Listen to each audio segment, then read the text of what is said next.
Story time about how my aunt drugged me. So a little background information, I was 16 and in 10th grade. And I had never met my aunt before, but whenever my parents talked about her, it was only bad things. Well, the one day I went to go and ask my mom something and I heard her on the phone with someone. She was like, no, I'm not giving you any more money. It's not my fault if you spent it all on drugs. And we barely talked about my aunt, so I didn't know that's who she was talking to. Fast forward, I come home from school the one day and my dad's sitting on the porch with this woman who looks like she's homeless. My dad introduces her. He's like, oh, by the way, this is your aunt. He was like, oh, well, she wants to spend some time with you, so you're going to go with her for a few hours. I was hesitant because of all of the stuff that my mom had told me about her, but I started walking down to her car and my mom whips in the driveway. Eventually, my aunt ends up talking my mom into letting me see her, and apparently my aunt has been asking to see me for a very long time. So she takes me to the mall, we eat, we get our nails done, and at this point, I'm thinking she's kind of normal until she takes me to her house. Like for part 2.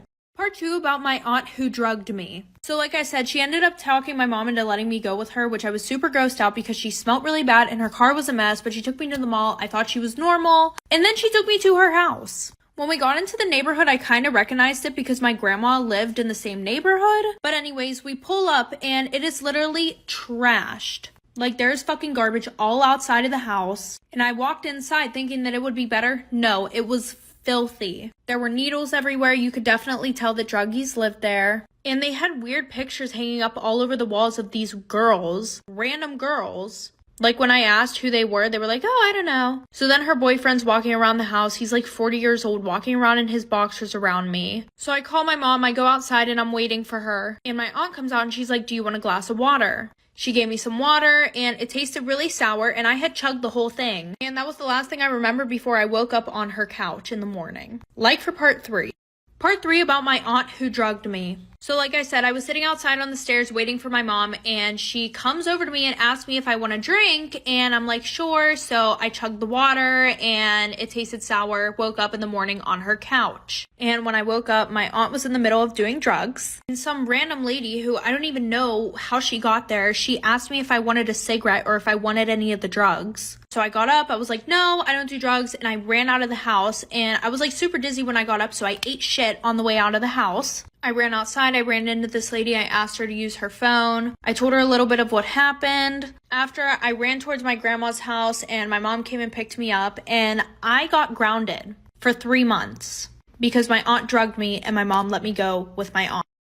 Story time about how a strange man abused me because I didn't want to give him my phone number. Disclaimers are not my story time, send me on Instagram. I'm a 34-year-old mother of 2. I'm also a single mom, but I do own my own bakery. Most days I work from home, but I do go to the bakery every single day to open and close. I usually have about 4 employees at the bakery at once because we get really busy. On this occasion, one of my workers called out sick, so I decided to step in for her. I dropped my kids off at school and then I went straight to the bakery. Let me just fill you guys in on what I was wearing. I had on a matching set of activewear, so blue leggings and a blue top, which covered my stomach. In other words, I wasn't showing a lot of skin. When I get to the bakery, I see a man sitting in the corner. He had purchased his food and he was eating. I had a quick chat with all my employees asking them how the day was going, and they told me that the man had kept staring at them the entire time. And I look at the guy and sure enough, he is staring at all of us. I asked them to just ignore him. But this was a huge mistake. After a few minutes, the man came back up to the counter. He asked me for a sandwich and I gave it to him. He paid and went back to sit down, but then kept staring at me the entire time. And at my other female employees. Part 2 is up.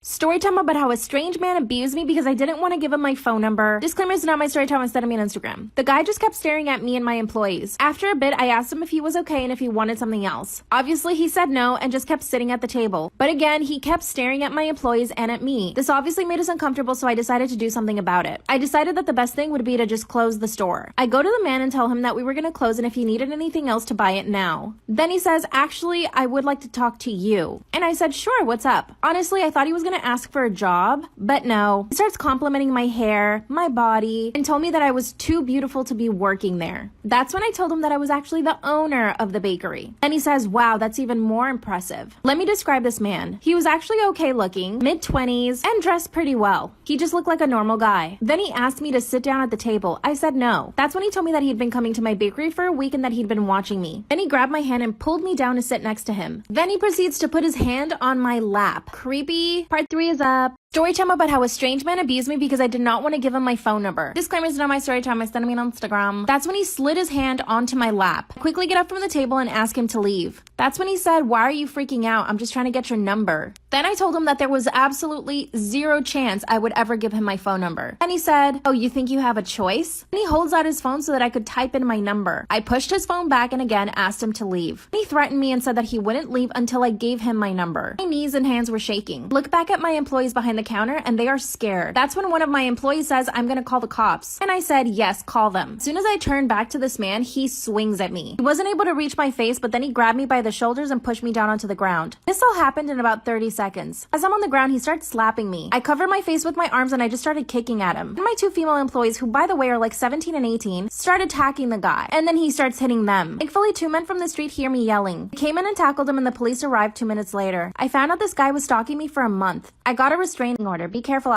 Am I wrong for going off my husband and his mom for taking/keeping my used pregnancy test? Ew, what the F? I, female 24, found out I was pregnant very recently. My husband, male 34, and his family are beyond happy and excited. From what I heard, my husband was married 2 times before but couldn't have kids for 10 years. This is obviously a huge deal for his family because his mom will be a first-time grandma with this baby. They threw a celebration dinner for us, and as his mom and I were talking about the baby, she told me about how she already started making memories and started having keepsakes for her grandbaby. I felt a bit confused and asked if my husband bought something for the baby and gave it to her. She said no, but he did bring her my used pregnancy test and gave it to her to store as a memory. Wait, this is weird. I did it again. Hold on. She said no, but he did bring her my used pregnancy test and gave it to her to store as a memory of the news of her grandbaby's existence. I was floored. I looked at my husband like, "Did you really do that?" And he nodded while smiling. Not gonna lie, I felt creeped out, disgusted, and very uncomfortable. After the initial shock, I just went off on both of them, calling what they did creepy and disgusting and highly violating. My husband argued that it was not a huge deal, and he just grabbed the test once I got rid of it and put it in a plastic bag and gifted it to his mom as a keepsake. I told him it made me feel violated and creeped out because that test had my literal pee on it. His mom then said something about taking care of the smell, and I lashed out even more and demanded they get rid of it, but they kept arguing, calling me controlling. You know, shocker, another keepsake, you can get her an ultrasound test and give one to her, say, "Here, this is for you. You don't gotta keep her pee stick." Brother-in-law asked me to calm down, but I decided to just grab my stuff and go home. My husband started arguing about how this is all just an overreaction and said that I ruined his and his family's joy by how I behaved after finding out about the pregnancy test. He said for him and his mom, it's all about the baby, but I somehow made this whole thing about me and hurt their feelings in the process. But that was my literal pee on that test, and I just couldn't help but flip out even if it ruined their joy for the news. So did I overreact? The top comment says, "I think I see why at 34 you're his third wife." Am I the asshole for holding my wedding at the same venue as my first husband's funeral? That's so me.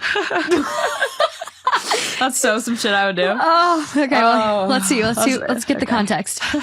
Last summer, my first husband passed away after being in a car accident a month before. The doctors expected him to pull through, yet be paralyzed from the waist down. But he already had health problems, and the trauma from the accident ultimately prevailed. I and his parents organized a funeral at a spacious old Catholic cathedral. I kept thinking to myself the whole time, this place is too beautiful for a funeral. For some reason, it felt wrong having such a sad occasion there. I even remember wishing that I had married my first husband there instead of the outdoor wedding we had. Fast forward to early 2022. I reunited with an ex-boyfriend of mine from years before. We started dating again. And it's always the ex. It's always the one they told you not to worry about. And before we knew it, we were engaged. I've been criticized a lot for how fast I moved on, but I guess everyone heals differently. We started planning for the wedding in March. The wedding hasn't happened yet. It will be in May. And we decided that we'd have it at the same cathedral where my first husband's funeral was held. I am still in contact with my first husband's parents, and they were happy for me when I told them I was dating and when I got engaged. In a phone call, my first husband's mother asked about the wedding, so I said that they could come if they wanted to. She seemed a bit taken aback at first, so I totally thought I screwed up, but she then said she'd love to. Then I told her that it would be held at the same cathedral as my first husband's funeral. And ... She went off on me. I don't know how to explain what happened other than to just write the conversation down. Me. We will be marrying at the blank cathedral. Silence. Her. I just can't believe it. Believe what? Silence. I'm sorry. This is just appalling to me. Me. I want to have our wedding there in honor of first husband. I would have married him there if I knew about the place. Silence. Her. You're moving on too quickly. You need to slow down. Think of how first husband would feel. You can't replace him. You've moved on. You've moved on. Blank first husband's name hasn't moved on. He will never move on. 'Cause he's dead. And I'm sure if he were alive, he'd want to. Me, I'm sorry. She hangs up the phone.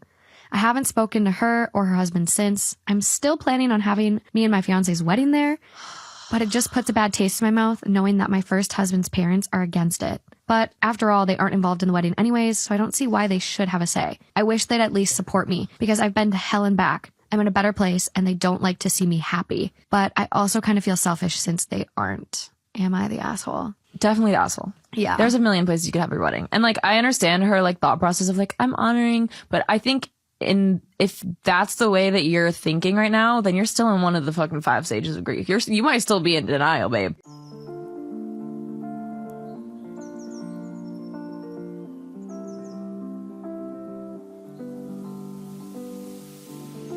Tender touch, drunk love, staying up just to talk to you. You stayed in touch, 2 continents, through all odds.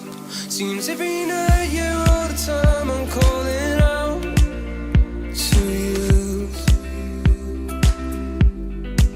Seems every time I take a drink, I'm reaching out for you. Storytime about how my aunt drugged me. So a little background information, I was 16 and in 10th grade. And I had never met my aunt before, but whenever my parents talked about her, it was only bad things. Well, the one day I went to go and ask my mom something and I heard her on the phone with someone. She was like, no, I'm not giving you any more money. It's not my fault if you spent it all on drugs. And we barely talked about my aunt, so I didn't know that's who she was talking to. Fast forward, I come home from school the one day and my dad's sitting on the porch with this woman who looks like she's homeless. My dad introduces her. He's like, oh, by the way, this is your aunt. He was like, oh, well, she wants to spend some time with you, so you're going to go with her for a few hours. I was hesitant because